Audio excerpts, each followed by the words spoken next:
You probably don't need me to tell you that if you want to buy a house, you've got to get together a deposit. And the bigger deposit you have, the more homes you've got to choose from. You probably also didn't need me to tell you that size matters.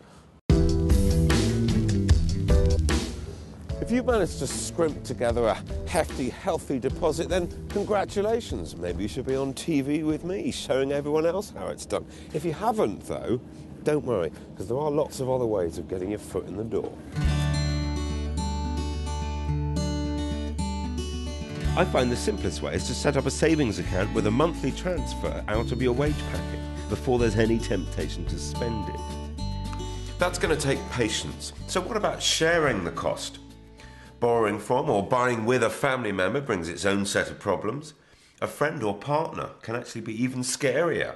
Step 1. Sit down and figure out if you and the person you're planning on buying with actually want the same kind of property. Remember, I've worked with couples who've been married for 40 years who still can't agree on what house to buy, and they've got a lot more tying them together than just a shared deposit.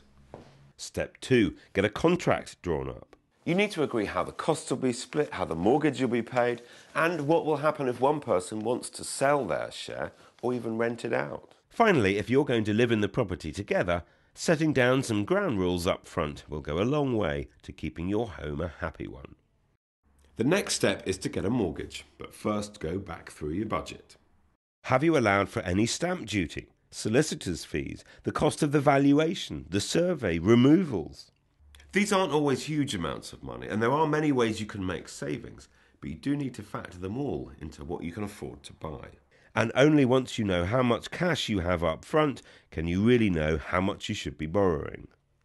I can't stress enough how sensible you have to be at this stage in the game.